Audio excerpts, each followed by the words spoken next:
الحمد للہ رب العالمین۔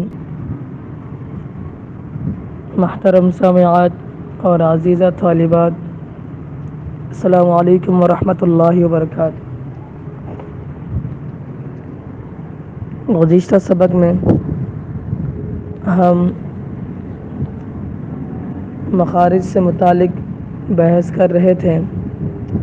مخارج کسے کہتے ہیں، مخارج کتنے ہیں، اور کچھ مخارج الحمدللہ ہم پڑھ چکے تھے۔ اور اس کے بعد آخری جو بحث تھی وہ دانتوں کے نام سے متعلق تھی۔ ان میں ہم نے دانتوں کے نام ثنایا، رباعی، انیاب، اور اس کے ساتھ داڑوں کے نام طواحن، ضواحک، طواحن، نواجز، یہ بھی پڑھ چکے تھے۔ آج پھر یہی سے ابتدا کرتے ہیں سبق۔ دیکھیں، دانتوں کل 32 ہیں، نام 6 ہے: ثنایا، رباعی، انیاب، ضواحک، طواحن، نواجز۔ جو شروع کے جو ہے ثنایا، رباعی، انیاب، یہ دانت ہے، اور باقی جو 3 ضواحک، طواحن، نواجز، یہ داڑھ ہیں۔ تو ثنایا تو سامنے والے جو دانت ہیں 4، اوپر والے کو ثنایا علیہ، نیچے والے کو ثنایا سفلی کہتے ہیں۔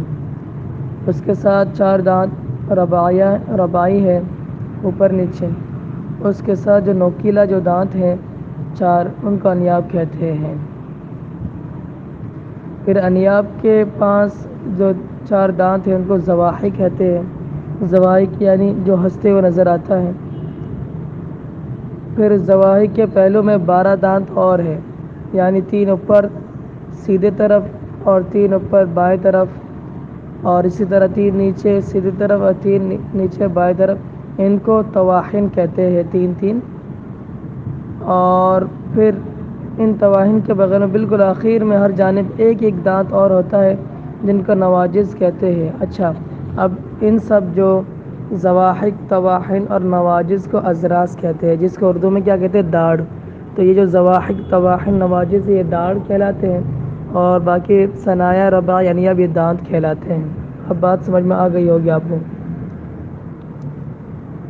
آسانی کے لیے کتاب میں موجود نقشہ ملاحظہ فرمائیں، اس کو خوب غور سے دیکھیں، اور ان تعریف کو پڑھنے کے بعد تو یہاں پر آپ غور کریں گے، انشاءاللہ آپ کو ازبر رہے گا اور آپ بھولیں گے نہیں جلدی۔ تو اس نقشے کو خوب یاد دیکھیں، اس میں غور کریں کہ کہاں پر کون سا دانت ہے اور اس سے کیا نام ہے۔ اس کے بعد ہم 8واں مخرج پڑھیں گے۔ دیکھیں، 8واں مخرج سمجھنے کے لیے سب سے پہلے آپ یہ بات یاد رکھیں کہ 8واں مخرج جو ضاد کا ہے۔ آپ کو معلوم ہوگا کہ ضاد سے متعلق کچھ حضرات ان کو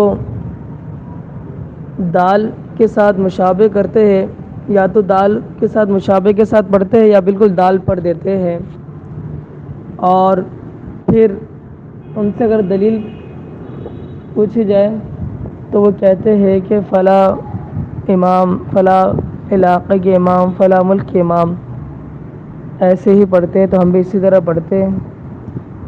تو میں ایک بات کہنا چاہوں گا کہ جو بھی بات کریں آپ دلیل سے بات کریں، اور تھوڑا سا عقل لگائیں، تو انشاءاللہ بات بالکل واضح ہو جائے گی۔ اب غور سے سنیے گا جو میں بات ابھی بتانے چلا ہوں۔ سب سے پہلے بات، ہم گزشتہ کتاب میں صفات سے متعلق پڑھ چکے ہیں کہ حروف کو ادا کرنے میں صفات کا بہت اہم رول ہے۔ صفات یعنی جن کیفیت سے حروف ادا ہوتے ہیں۔ تو ایک طرف ضاد ہے اور ایک طرف دال ہے۔ تو یہ بات آپ دیکھیں، اس کو تلاش کریں جو میں کہہ رہا ہوں۔ دیکھیں، ضاد جو ہے، ضاد یہ صفات رخوہ میں سے ہے۔ رخوہ صفات میں سے ایک صفات ہے جس کا معنی ہے نرمی، یعنی بغیر آواز بند کیے نرمی کے ساتھ حروف کو ادا کرنا، یہ رخوہ کی صفات کہلاتی ہے، جو کہ ضاد کی صفات میں سے ایک صفات ہے رخوہ۔ بنسبت ضا کے ضا بنسبت دال کے کہ دال جو ہے وہ صفات شدیدہ میں سے ہیں، صفات میں سے ایک صفات شدیدہ بھی ہے۔ شدیدہ کا معنی یہ ہے کہ سختی سے ادا کرنا، یعنی حروف جب آپ ادا کریں گے تو آواز بالکل بند ہو جائے گی اور سختی کے ساتھ آواز نکلے گی، جیسے اد، اس طرح ات۔ تو اب یہ دیکھیں شدیدہ اور رخوہ یہ ایک دوسرے کی ضد ہیں، تو یہ کیسے ہو سکتا ہے کہ ایک صفت نرمی اور سختی دونوں کے ساتھ ادا ہو؟ تو بات یہ ہے کہ ضاد کے اندر رخوہ ہے اور دال کے اندر شدیدہ ہے، تو یہ تو نہیں ہو سکتا اب ضاد کو دال پڑھ دیں۔ ہاں ایک بات یہ یاد رکھیں کہ ضاد کی جو آواز ہے وہ 100 میں سے 90% جو ہے وہ ضا سے ملتا ہے، یعنی سننے میں آپ کو یہ لگتا ہے یہ ضا پڑھ رہا ہے ضا کی طرح، لیکن اس میں بھی کچھ فرق ہے، یعنی 10% فرق ہے۔ وہ کیا ہے کہ دیکھیں صفات ضاد جو ہے اس کے اندر ایک صفات جو ہے استطالت ہے، طوالت کے ساتھ، طوالت والی صفت، وہ جو ہے ضا کے اندر نہیں ہے۔ یہی وہ صفت ہے استطالت جو ضاد کو جو ہے ضا سے علیحدہ کرتی ہے، جدا کرتی ہے، ورنہ 90% جو ہے جو صفات ضا میں ہے وہی صفات ضاد میں ہے۔ تو ضاد کے مشابہ ضاد تو ہے 90%، لیکن دال تو بالکل بھی نہیں ہے۔ جو لوگ یہ کہتے ہیں کہ فلاں امام یا فلاں علاقے کے امام اس طرح پڑھتے ہیں تو ان کا اعتبار وہ کسی کتاب میں موجود نہیں ہے۔ سمجھ میں آ رہی ہے بات؟ تو ہم جب ضاد کو اس کے صحیح طریقے کے مطابق، صحیح مخارج کے مطابق اس کی رعایت کرتے ہوئے پڑھیں گے تو انشاءاللہ آپ کو یہ غلطی کرنے کی نوبت نہیں آئے گی۔ تو یہ تو میں نے خلاصتاً آپ کو بتایا سمجھانے کے لیے، باقی آپ کتاب میں آپ اس کو مطالعہ کر سکتے ہیں، اگر کوئی بات سمجھ میں نہیں آئے تو پھر آپ مجھ سے پوچھ سکتے ہیں۔ تو صفات چل رہی تھی ضاد کا، اور ضاد کہاں سے ادا ہوتا ہے میں آپ کو بتاؤں گا ابھی۔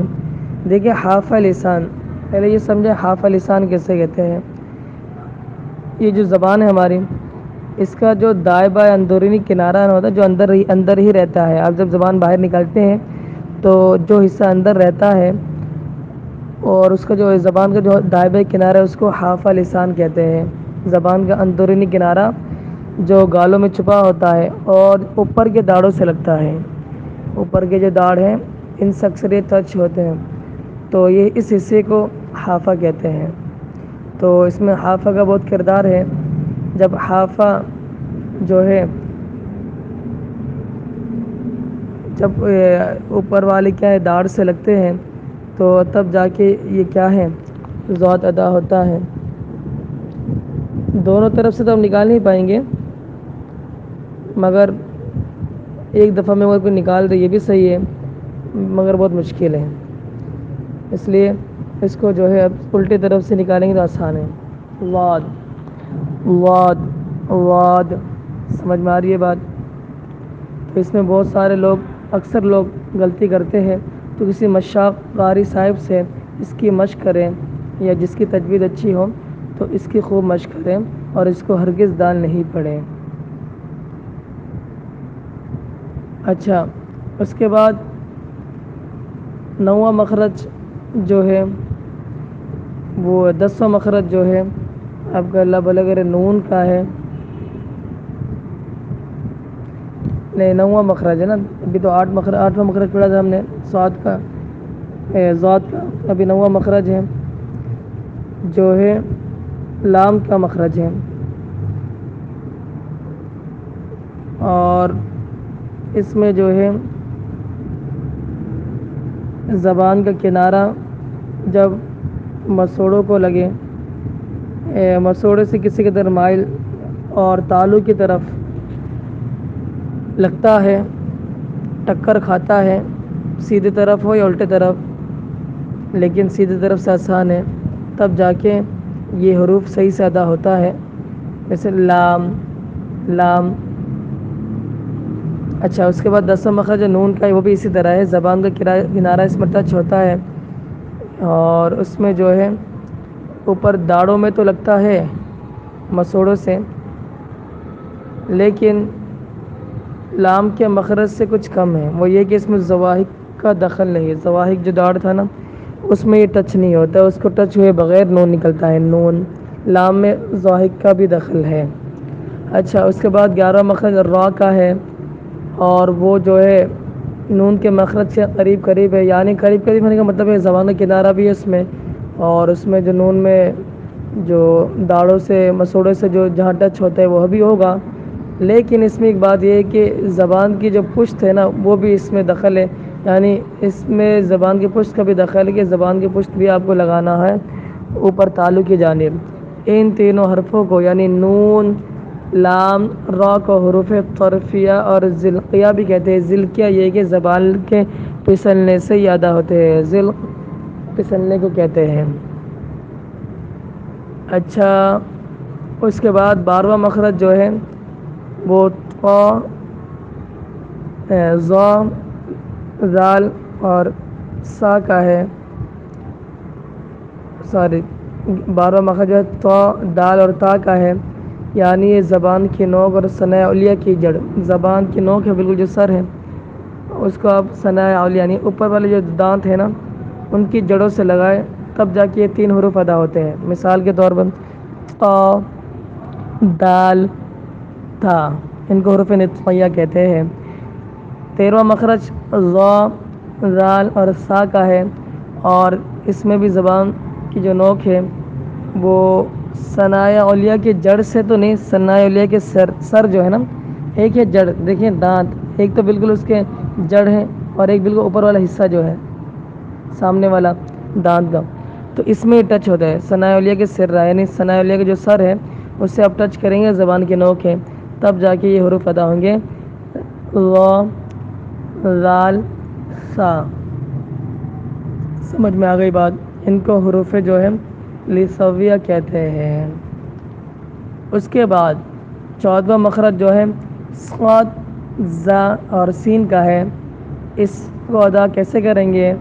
اس میں یہ ہے کہ زبان کا سر یعنی ہمارے زبان کا جو سر ہے یہ اور ثناء سفلی کا کنارہ، ثناء سفلی سمجھتے ہیں نا، نیچے والے دانت، سامنے والے 2 دانت ہیں اس کو کہتے ہیں، اس کا جو کنارہ سمجھ لیں، اوپر والا حصہ جو ہے کنارہ، یہ بھی کیسے ہے تو ثناء سفلی کا کنارہ مع کچھ اس میں دخل جو ہے کچھ ہم ملائیں گے ثناء علیہ کو بھی، یعنی ثناء علیہ اور سفلی اور زبان کی جو ہے زبان کا جو سر ہے اس کے ساتھ مل کر ہی حروف نکلتے ہیں، ان کو حروف صفیریہ کہتے ہیں، صاد، زا، سین۔ صفیریہ ویسے تو چڑیا کو کہتے ہیں، چونکہ ان حروف کے ادا کرتے وقت چڑیا سیٹی کی سی آواز نکلتی ہے، اس لیے ان کو حروف صفیریہ کہتے ہیں۔ اچھا، اس کے بعد 15واں مخرج جو ہے فا کا ہے، فا کیسے ادا ہوتا ہے؟ یہ جو ہے نیچے کے جو ہونٹ کا شکم ہے نا، فا، اس سے یہ ادا ہوتے ہیں، اور ثناء علیہ کا کنارہ، فا، ثناء علیہ کا کنارہ، فا، یعنی اوپر والے جو دانت ہیں اس کے کنارے بھی اس میں شامل ہیں۔ 16واں مخرج دونوں ہونٹ، یعنی دونوں ہونٹ بھی مخارج میں شامل ہے، اس سے بھی کچھ حروف ادا ہوتے ہیں حروف تہجی میں سے، اور کون کون سے حروف ادا ہوتے ہیں ہونٹوں سے تو آپ کو معلوم ہے، با، میم، واو، اور جب کہ وہ حروف مدہ نہ ہو، واو کی بات چل رہی ہے، اور یعنی واو متحرک اور واو لین۔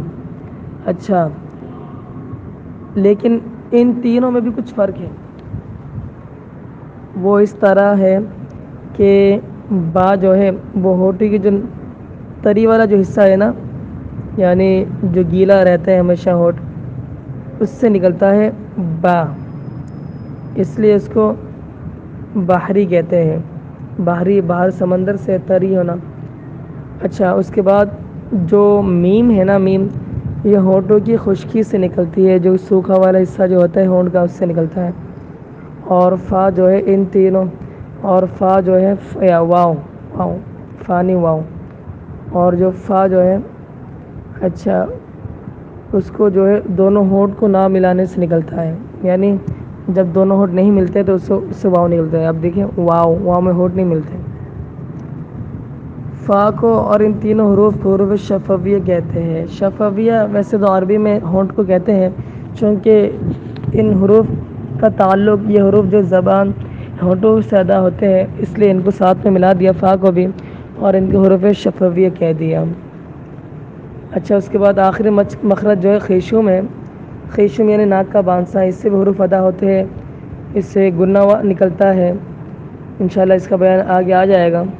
تو خیشوم کا بھی تعلق ہے مخارج سے، اس سے بھی حروف نکلتے ہیں، نون، میم۔ تو یہ 17 مخارج تھے جن کو ہم نے الحمدللہ تفصیل سے بیان کیا ہے آپ کے سامنے۔ تو ان مخارج کی خوب مشق کریں، اور اس کو آپ جب تلاوت کرتے ہیں اس میں جاری کرنے کی کوشش کریں اور سوچیں۔ اور ایک بات بتاتا چلوں کہ اگر آپ کو کسی حرف کے مخرج کو معلوم کرنا ہے تو اس کی آسان طریقہ یہ ہے کہ وہ جو حرف ہے اس کو ساکن کریں اور اس سے پہلے زبر لے آئیں۔ مثال کے طور پر آپ جاننا چاہتے ہیں کہ دال کا مخرج کیا ہے، تو آپ دال سے پہلے کوئی بھی لفظ لے کر آئیں اور دال کو ساکن کریں، لیکن جو دال سے پہلے جو لفظ ہوگا اس کے اوپر زبر ہونا ضروری ہے۔ جیسے میں نے بولا اد، اد، دیکھیں ہم دال میں سختی ہے، اد، تو حروف نطقیہ ہے، یہ زبان کی جڑ اور زبان کے نوک جب جڑ سے لگتی ہے تب یہ نکلتا ہے دال۔ تو یہ معلوم کرنے کا طریقہ ہر حرف کے مخرج کا۔ تو الحمدللہ بیان مکمل ہوا، سبق مکمل ہوا۔ انشاءاللہ اگلے سبق میں پھر نئی بحث لے کر حاضر ہوں گے آپ کی خدمت میں۔ تب تک کے لیے آپ خوب محنت کریں، اللہ تعالیٰ آپ کا حامی و ناصر ہوں۔ السلام علیکم ورحمۃ اللہ وبرکاتہ۔